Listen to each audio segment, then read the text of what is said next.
حضرت عمر رضی اللہ تعالیٰ عنہ قائد خلافت ہے، بیت المقدس کا محاصرہ کیا گیا، فصیل بڑی اونچی، شہر اندر سے سیلف سفیشینٹ، حملے کا راستہ کوئی نہیں، محاصرہ طول کھینچ رہا ہے، لیکن ان کے پاس رسد بھی موجود ہے، پانی بھی موجود ہے، وہ دروازے بند کر کے بیٹھے ہوئے ہیں۔ بالآخر اللہ تعالیٰ کی مشیت کا ظہور کیسے ہوا؟ ان کے کچھ علماء آئے فصیل پر، کہا دیکھو مسلمانوں، تم قیامت تک بھی یہاں پڑے رہو گے محاصرہ کر کے، ہمارا یہ شہر فتح نہیں ہوگا۔ ہاں، ایک درویش بادشاہ کے ہاتھوں یہ شہر فتح ہونا ہے، لیکن تمہارے اندر ہمیں وہ نظر نہیں آ رہا۔ ابو عبیدہ بن الجراح رضی اللہ تعالی عنہ، امین هذه الامہ، ان کا فوراً ذہن گیا وہ درویش بادشاہ مدینے میں بیٹھا ہوا ہے، عمر رضی اللہ تعالی۔ اب ایک اور عمر بھی ہے جو قندھار میں بیٹھا ہے، نقشہ وہی ہے، سادگی کی حد تک نقشہ وہی، بالکل وہی، اپنی آنکھوں سے دیکھا ہے وہی سادگی۔ عمر اول، عمر ثانی تھے عمر بن عبدالعزیز۔ اب ایک اللہ کے فضل سے اللہ تعالیٰ ایدہ اللہ بنصرتہ، اللہ تعالیٰ ان کی نصرت فرمائے، دشمنوں کو ان کے مقابلے میں نیست و نابود کرے۔ انہوں نے ریکویسٹ بھیج دی کہ حضور تشریف لائیے، یہ شہر فتح ہو جائے گا۔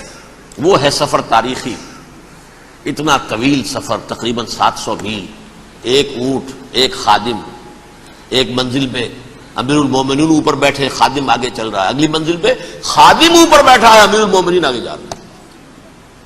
اور جب پہنچے ہیں تو وہ باری تھی خادم کی، انہوں نے ہاتھ جوڑ دیا، حضور خدا کے لیے تم کیا کہیں گے لوگ، وہ میرا برا حال کر دیں گے، تمہیں شرم نہیں آئی؟ امیر المومنین پیدل آگے چل رہے ہیں نکیل پکڑ کر، اور تم بیٹھے ہو اوپر براجمان ہو۔ حضرت عمر فرمایا الدور دورک، نہیں، باری تمہاری ہے، بیٹھ۔ اس حال میں پہنچے ہیں، اور پھر یہ کہ ابو عبیدہ بن الجراح آئے ہیں، استقبال کیا ہے تو دیکھا ہے اس حال میں چلے آ رہے ہیں، عمر نکیل پکڑے ہوئے چلے آ رہے ہیں، اور کہتے ہیں کہ کہیں کیچڑ ویچڑ تھا، جوتے خراب ہو گئے تھے، وہ بھی اتار کے ہاتھ میں پکڑے ہوئے، کپڑے تو تھے ہی پھٹے ہوئے۔ انہوں نے کہا کہ حضرت ابو عبیدہ نے، دیکھیے یہ بڑا متمدن ملک ہے، بڑا مہذب علاقہ ہے یہ، آپ ذرا حلیہ اپنا دوست فرما لیں تب جا کے پیش ہم آپ کو کریں گے۔ آپ نے فرمایا نحن قوم اعزنا اللہ بالاسلام، ہم وہ قوم ہیں جنہیں اللہ نے عزت دی ہے اسلام کے ذریعے سے، کپڑوں کے ذریعے سے نہیں، دولت کے ذریعے سے نہیں۔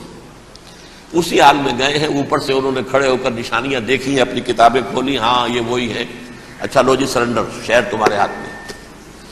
خون کا ایک قطرہ نہیں بہا اور بیت المقدس فتح ہو گیا۔ لیکن اس وقت حضرت عمر نے ایک نرمی یہ کی کہ یہودیوں کے لیے بھی اسے اوپن سٹی قرار دے دیا۔ یہ احسان عظیم حضرت عمر کا، اس سے پہلے یہودی آ ہی نہیں سکتا تھا، داخل ہی نہیں ہو سکتا تھا، وہاں وہ آ کر وزٹ نہیں کر سکتا تھا، زیارت نہیں کر سکتا تھا اپنے مقدس مقامات کی۔ حضرت عمر نے یوں سمجھیے کہ تقریباً 550 برس کے بعد ان کے لیے راستہ کھولا ہے کہ ہاں تم آ سکتے ہو، زیارت کر سکتے ہو۔ لیکن یہ عیسائیوں نے لکھوایا معاہدے کے اندر، انہیں یہاں آپ آباد ہونے کی اجازت نہیں دیں گے، لیکن کم وزٹ دی پلیسز، دیکھیں، زیارتیں کریں اور جائیں۔ یہ معاہدہ حضرت عمر کا ہے رضی اللہ تعالیٰ، جو پھر خلافت راشدہ کے بعد بنو امیہ نے بھی اس کو آنر کیا، بنو عباس نے کیا۔ پھر جو ہمارے یہ ترکوں میں اندر خلافت آئی تو ترک خلفاء نے بھی اس معاہدے کی پوری پابندی کی۔ فلسطین میں آ سکتے ہیں یہودی، صرف زائرین کی حیثیت سے، وہاں آباد نہیں ہو سکتے۔ اب آئیے اگلا دور آیا حضرت عثمان کا دور خلافت۔ یہ ہے وہ وقت کہ اب یہود نے امت مسلمہ کی پیٹھ میں چھرا گھونپا۔ وہ کیسے؟ ایک یہودی عبداللہ ابن سبا اسلام کا لبادہ اوڑھ کر آ گیا،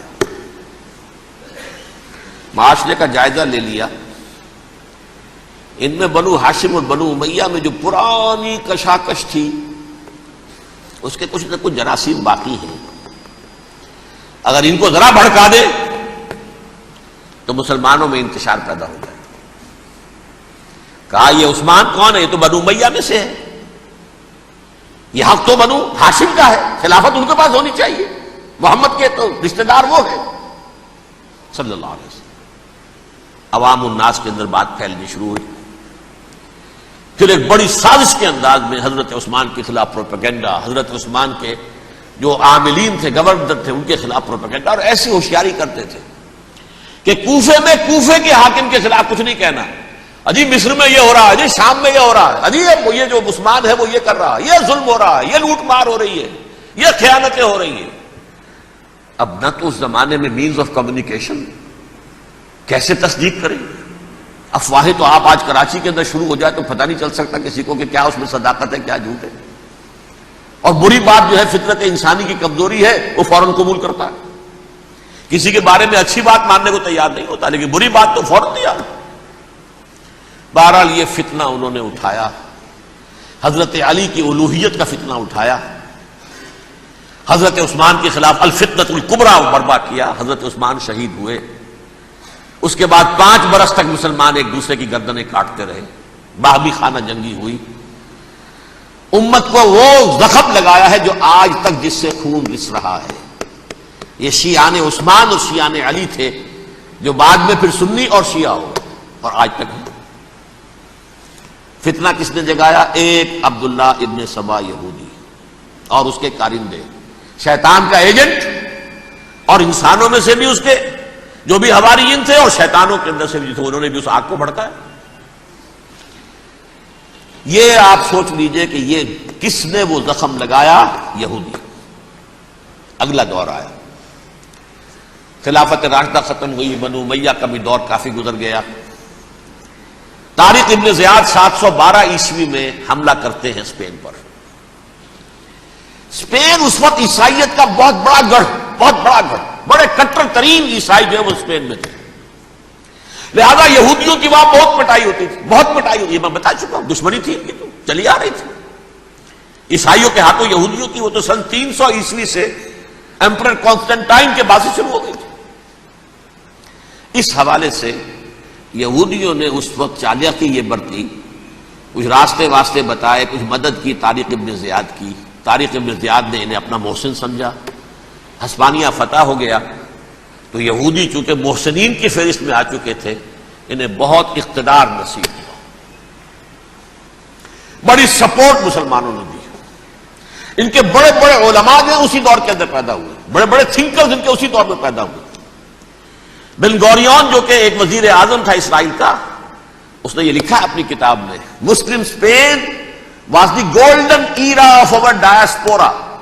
وہ ڈائسپورا جو 70 عیسوی سے شروع ہوا تھا اور 1917 عیسوی تک جاری رہا ہے، اس میں سے گولڈن ایرا ہمارا جو تھا وہ مسلم اسپین تھا، ہسپانیہ میں بیٹھ کر ہم نے عیش کیے۔